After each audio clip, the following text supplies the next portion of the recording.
Hoje é um dia especial aqui no Paraná S.A. Faz muito tempo que eu estou procurando em Curitiba e no Brasil uma pessoa profundamente conhecedora do cenário startup.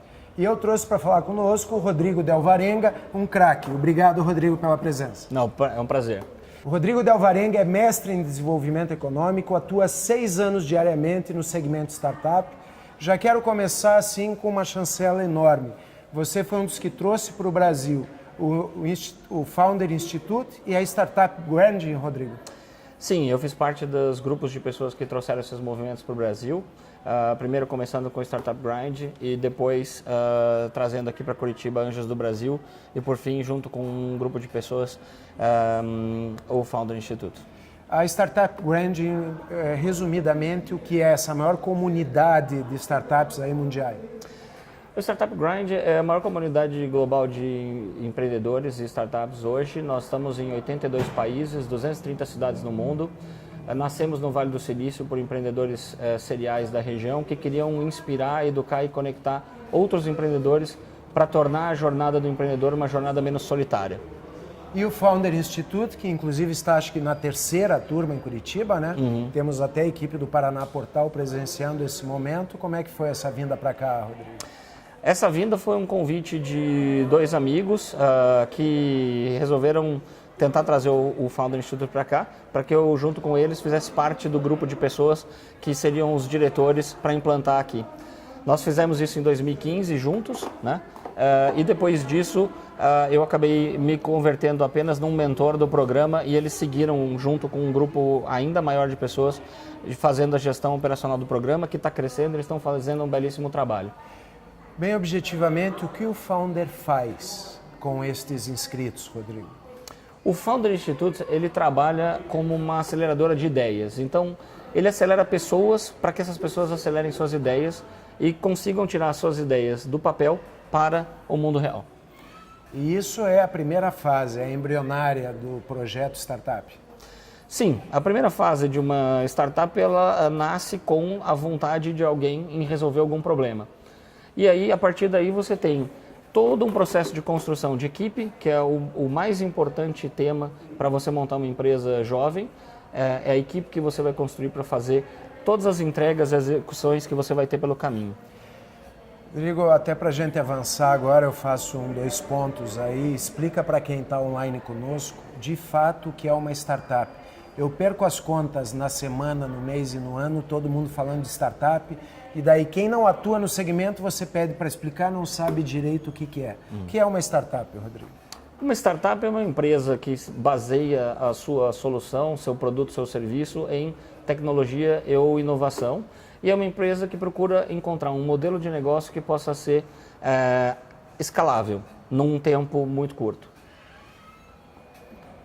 Como é que você vê, a gente estava falando antes aqui nos bastidores sobre as tuas viagens aí pelo mundo, né? Você citou inclusive Israel, já vamos falar disso, mas como você vê o Brasil hoje especificamente no cenário startup e pontualmente Curitiba? O Brasil vem crescendo graças ao trabalho de inúmeras pessoas em diferentes regiões do Brasil, vem crescendo demais no que diz respeito ao ambiente de empreendedorismo. Então, não só o número de startups vem crescendo, mas o número de pessoas que vêm se envolvendo com isso, vem fazendo uma opção profissional de trabalhar numa empresa startup ao invés de trabalhar no mercado tradicional. E isso tudo vem criando um fenômeno que é muito relevante para você, de fato, ter um ecossistema de inovação e de empreendedorismo de alto impacto, que é a densidade. Então, hoje, São Paulo é uma das cidades mais onde há uma concentração de startups e de um ecossistema de startup, uma das maiores do mundo. E a gente tem sim, do mundo. E a gente tem hoje também no Brasil uma série de outras regiões que se destacam muito fortemente, como Florianópolis, como Minas Gerais, como Recife, com Porto Digital, como o próprio Rio de Janeiro e outras comunidades como Curitiba e algumas outras cidades até menores que vêm desenvolvendo fortemente a sua veia de empreendedorismo de tecnologia e inovação. Curitiba está se consolidando como um polo ou ainda falta muito no cenário nacional? Curitiba, nos últimos 5 anos, evoluiu de forma incrível, né? Muita coisa mudou. Hoje o volume de pessoas, de atores, de programas de desenvolvimento de empreendedores, as universidades, todos estão se engajando com maior ou menor velocidade, e isso está finalmente provocando o encurtamento das distâncias que existiam em Curitiba. Então, o que eu vejo aqui em Curitiba é que nós conseguimos, num espaço de tempo relativamente pequeno, tirar muito do atraso para outras regiões no Brasil e começar a despontar com o surgimento de startups aqui de Curitiba que estão chamando a atenção no cenário nacional e internacional. Você, nessas viagens aí pelo mundo, Estados Unidos muito, anualmente no Vale do Silício, em eventos, encontros de startup mundial, citou para mim antes Israel. Por que especificamente Israel te chamou tanto atenção no cenário internacional? Israel chama muita atenção porque é um país que tem, do ponto de vista de recursos naturais, não tem a riqueza que o Brasil tem. É um país pequeno, localizado numa região onde eles têm um mercado doméstico pequeno e não têm boas relações com seus vizinhos. Então, todo empreendedor israelense, ele precisa nascer global. Ele tem que nascer pensando que a solução que ele criou, a tecnologia que ele desenvolveu, a plataforma que ele desenvolveu, a tecnologia que ele patenteou, precisa ganhar o mundo e ganhar o mundo rapidamente. E ela precisa cobrir largas distâncias num espaço de tempo muito curto. Então, essas condições difíceis forjaram um ecossistema de inovação muito forte, que vem se desenvolvendo e vem ganhando atenção e atraindo capital de risco há alguns anos já, de uma forma incrível. Rodrigo, adianta falar em tecnologia, startup 2016, criatividade, inovação e combater o Uber ao mesmo tempo? Na verdade, não. Se a gente pensar que queremos ser, por exemplo, pensando em Curitiba, se Curitiba quer se lançar como uma cidade inteligente, Curitiba tem que entender que inteligência para as novas gerações tem a ver com tecnologia, com o uso mais adequado dos recursos, tem menos a ver com comprar bens que são eventualmente até, ou podem ser eventualmente considerados como supérfluos, como às vezes carro e outras coisas, e ter tudo a ver com como as pessoas se conectam e interagem entre si. Então, se você quer atrair engenheiros da computação, se você quer atrair empreendedores de tecnologia e inovação para sua cidade ou para sua região, não faz sentido, ao mesmo tempo, você dar uma mensagem que seja do tipo assim: venha desenvolver sua empresa de tecnologia aqui, mas venda para os outros, porque aqui a gente não compra seu produto. Então, isso é um contrassenso. Se nós queremos ser uma sociedade, por exemplo, em Curitiba, se nós quisermos ser uma sociedade inovadora, uma sociedade que absorva o benefício econômico que existe para ser conquistado do ponto de vista de desenvolvimento, quando você vai para uma linha de tecnologia e inovação, nós precisamos estar dispostos a fazer mudanças, né? Algumas cidades dos Estados Unidos se reergueram em tempos como 15, 13, 20 anos das cinzas para serem cidades pujantes, cidades inovadoras, porque elas abraçaram esse tipo de movimento. E aí eu não estou nem falando do Vale, estou falando de outras cidades nos Estados Unidos. E nós não estamos nem numa situação tão ruim.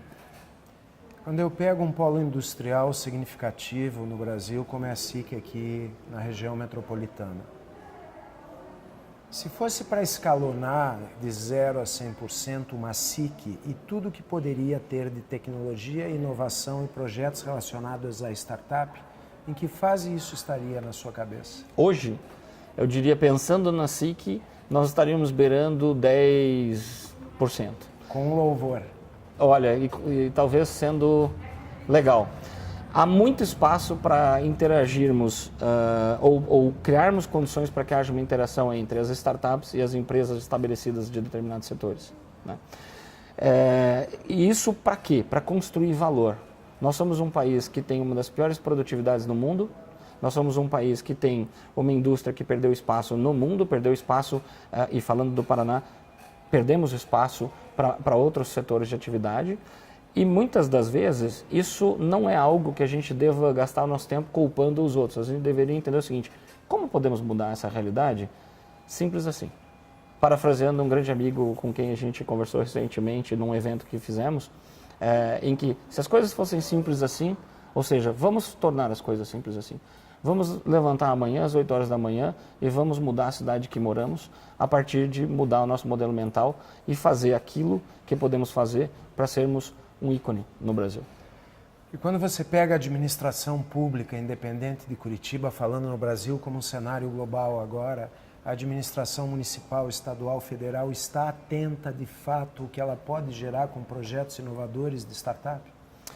Isso é uma pergunta interessante porque nós temos um cenário no Brasil em que existem alguns programas ou federais ou até estaduais, em alguns casos alguns movimentos municipais, que têm tentado fazer isso, alguns com mais sucesso, outros com menos sucesso, mas ao mesmo tempo que esses programas existem, nós somos um país com um marco regulatório muito complexo, com um sistema tributário muito complexo, com um sistema tributário extremamente ineficiente que interfere nos setores produtivos do Brasil como um todo, não só nas startups, mas nas indústrias, etc.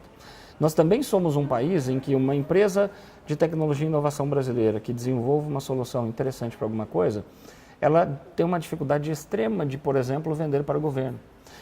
Todas as ferramentas de startups de educação que poderiam ser direcionadas para a educação pública, por exemplo, e melhorando a qualidade do ensino público, basicamente transformando de forma tão drástica que a gente não conseguia nem fazer uma comparação. Que ainda é arcaico sobre vários setores. Exatamente. Né? Você não consegue pôr isso com facilidade em prática, por quê? Porque toda a máquina ela está estruturada em cima de um modelo mental e de legislações muito antigas, de outras épocas, em que nós tínhamos a sociedade um outro momento. Então, nós brasileiros precisamos parar e entender o seguinte: nós queremos voltar a ser uma colônia, nós queremos voltar a ser um país secundário ou terciário no cenário global, exportando coisas, produtos básicos, ou fazendo mais do mesmo, ou nós queremos aproveitar o potencial de sermos um dos países considerados mais empreendedores do mundo, nas pesquisas do GEM, que é o Global Entrepreneurship Monitor, só que muito focados em empreendedorismo de subsistência. Por que nós não pegamos uma coisa que salta aos olhos, é uma característica que salta aos olhos do brasileiro, e investimos nisso para nos tornarmos o povo mais empreendedor do planeta? E não mais de subsistência, mas para conquistar mercados, para pôr tecnologia na rua. Quem fez a Embraer, quem faz hoje medalhas em competições de física mundo afora, pode fazer um monte de coisas, muito mais do que nós estamos fazendo hoje. Mas para isso, eu diria o seguinte: algumas pessoas que me conhecem sabem que eu vou repetir aqui uma coisa que eu falo muito. Nós temos que parar com mimimi e começar a agir. De fato, efetividade. Exatamente. Eu tive esse ano aqui o privilégio de entrevistar o pessoal da Neo Mold, que ganhou o desafio L'Oréal Nacional e foi premiado com R$100 mil em investimento. De 108 startups, eles tiraram o primeiro lugar. Quais são os principais cenários das startups para o dia a dia das pessoas que você vê como mais promissor? Se a gente pensar em setores de atividade, o que eu vejo crescer muito: educação, saúde, tecnologias financeiras, internet das coisas, biotecnologia, apesar de às vezes não ser entendido como uma startup, mas pode sim ser entendido como uma startup. Você pode lançar produtos, vacinas, novos equipamentos médicos a partir do uso intenso de tecnologia para entregar um bem-estar para o usuário. Você tem também as startups de tecnologia para pequenas e médias empresas, isso tem crescido muito, né? Serviços de vários modelos, e economia compartilhada. Esses seriam os destaques que eu daria. Explica com mais profundidade a internet das coisas aí. A internet das coisas é tudo aquilo que você consegue produzir, né, para gerar um produto ou um serviço em que você está conectando equipamentos que estavam desconectados. E a partir dessas conexões você consegue construir algum valor para o usuário. Então, por exemplo, se você quisesse automatizar a sua casa no passado, você tinha que investir uma fortuna em uma série de equipamentos que teriam que ser instalados na sua casa para você poder automatizá-la, ter uma luz que acendia, que apagava, etc. Um belo dia alguém desenvolveu um dimmer, né? Uma bolinha que você girava e a luz acendia e apagava, mas manual. Hoje existem lâmpadas que não só podem ser acendidas e apagadas pelo celular, como elas mudam de cor. Você tem, por exemplo, meu próprio filho tem uma startup que faz a leitura e a gestão do consumo de energia, e eles desenvolveram um software para fazer isso e um hardware para ser conectado nos equipamentos para poder garimpar os dados e com esses dados ajudar as empresas a economizar dinheiro.